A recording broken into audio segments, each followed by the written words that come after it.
So today's Top Chef class is in how to rob a bank. And it's clear that the general public needs guidance because the average bank robbery nets only $7,500. Rank amateurs who know nothing about how to cook the books.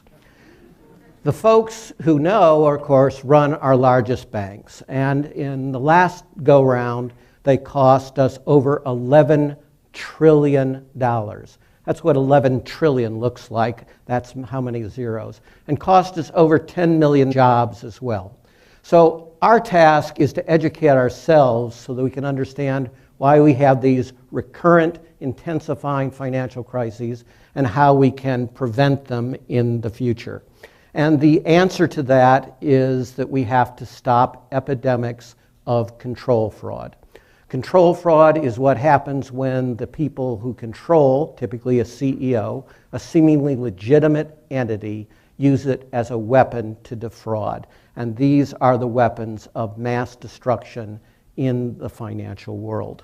They also follow in finance a particular strategy because the weapon of choice in finance is accounting. And there is a recipe for accounting control fraud and how it occurs. And we discovered this recipe in quite an odd way that I'll come back to in a moment.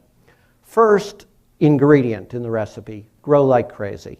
Second, by making or buying really crappy loans, but loans that are made at a very high interest rate or yield.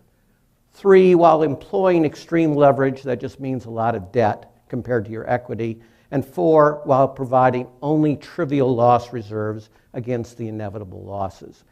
If you follow those 4 simple steps, and any bank can follow them, then you are mathematically guaranteed to have 3 things occur.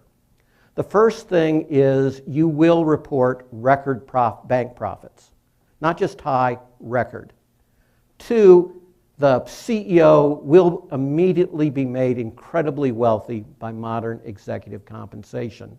And 3, farther down the road, the bank will suffer catastrophic losses and will fail unless it is bailed out. And that's a hint as to how we discovered this recipe, because we discovered it through an autopsy process.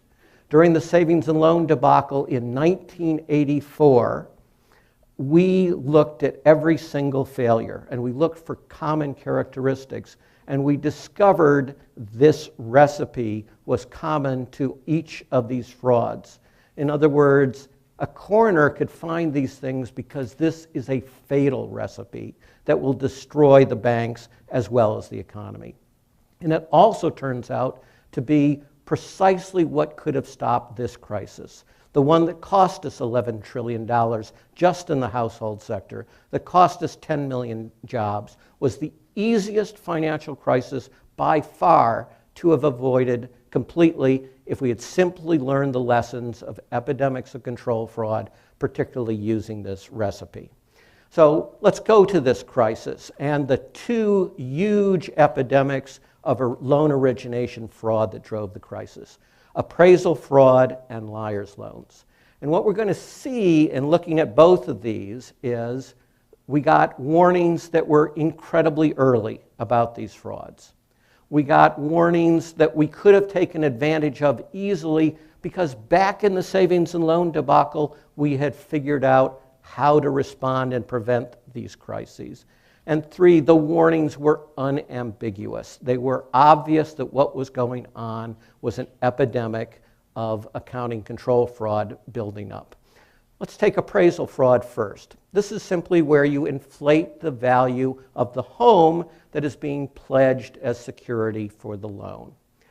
In 2000, the year 2000, that is over a year before Enron fails, by the way, the honest appraisers got together a formal petition begging the federal government to act and the industry to act to stop this epidemic of appraisal fraud. And the appraisers explained how it was occurring, that banks were demanding that appraisers inflate the appraisal, and that if the appraisers refused to do so, the banks would blacklist honest appraisers and refused to use them. Now, we've seen this before in the savings and loan debacle, and we know that this kind of fraud can only originate from the lenders, and that no honest lender would ever inflate the appraisal because it's the great protection against loss. So this was an incredibly early warning, 2000. It was something we'd seen before, and it was completely unambiguous. This was an epidemic of accounting control fraud led by the banks. What about liar's loans? Well, that warning actually comes earlier. The savings and loan debacle is basically the early 1980s through 1993. And in the midst of fighting that wave of accounting control fraud, in 1990, we found that a second front of fraud was being started. And like all good financial frauds in America, it began in Orange County, California. And we happened to be the regional regulators for it. And our examiners said they're making loans without even checking what the borrower's income is. This is insane. It has to lead to massive losses. And it only makes sense for entities engaged in these accounting control frauds. And we said, yeah, you're absolutely right. And we drove those liar's loans out of the industry in 1990 and 1991. But we could only deal with the industry we had jurisdiction over, which was savings and loans. And so the biggest and the baddest of the frauds, Long Beach Savings, voluntarily gave up its federal savings and loan charter, gave up federal deposit insurance, converted to become a mortgage bank for the sole purpose of escaping our jurisdiction, and changed its name to AmeriQuest and became the most notorious of the liar's loans frauds early on. And to add to that, they deliberately predated upon minorities, right? So we knew again about this crisis. We'd seen it before. We'd stopped it before. We had incredibly early warnings of it, and it was absolutely unambiguous that no honest lender would make loans in this fashion. So let's take a look at the reaction of the industry and the regulators and the prosecutors to these clear early warnings that could have prevented the crisis. Start with the industry. The industry responded between 2003 and 2006 by increasing liar's loans by over 500%. These were the loans that hyperinflated the bubble and produced the economic crisis. By 2006, half of all the loans called subprime were also liar's loans. They're not mutually exclusive. It's just that together they're the most toxic combination you can possibly imagine. By 2006, 40% of all the loans made that year, all the home loans made that year, were liar's loans. 40%. And this is despite a warning from the industry's own anti-fraud experts that said that these loans were an open invitation to fraudsters and that they had a fraud incidence of 90%, 9-0. In response to that, the industry first started calling these loans liar's loans, which lacks a certain subtlety. And second, massively increased them. And no government regulator ever required or encouraged any lender to make a liar's loan or anyone to purchase a liar's loan, and that explicitly includes Fannie and Freddie. This came from the lenders because of the fraud recipe. Right? What happened to appraisal fraud? It expanded remarkably as well. By 2007, when a survey of appraisers was done, 90% of appraisers reported that they've been subject to coercion from the lenders trying to get them to inflate an appraisal. In other words, both forms of fraud became absolutely endemic and normal, and this is what drove the bubble. What happened in the governmental sector? Well, the government, as I told you, when we were the savings and loan regulators, we could only deal with our industry. And if people gave up their federal deposit insurance, we couldn't do anything to them. Congress may strike you as impossible, but actually did something intelligent in 1994 and passed the Home Ownership Equity Protection Act that gave the Fed, and only the Federal Reserve, the explicit statutory authority to ban liar's loans by every lender, whether or not they had federal deposit insurance. So what did Ben Bernanke and Alan Greenspan, as chairs of the Fed, do when they got these warnings that these were massively fraudulent loans and that they were being sold to the secondary market? Remember, there's no fraud exorcist. Once it starts out a fraudulent loan, it can only be sold to the secondary market through more frauds, lying about the reps and warranties. And then those people are going to produce mortgage-backed securities and exotic derivatives, which are also going to be supposedly backed by those fraudulent loans. So the fraud is going to progress through the entire system, hyperinflate the bubble, produce a disaster. And remember, we had experience with this. We had seen significant losses, and we had experience of competent regulators in stopping it. Greenspan and Bernanke refused to use the authority under the statute to stop liar's loans.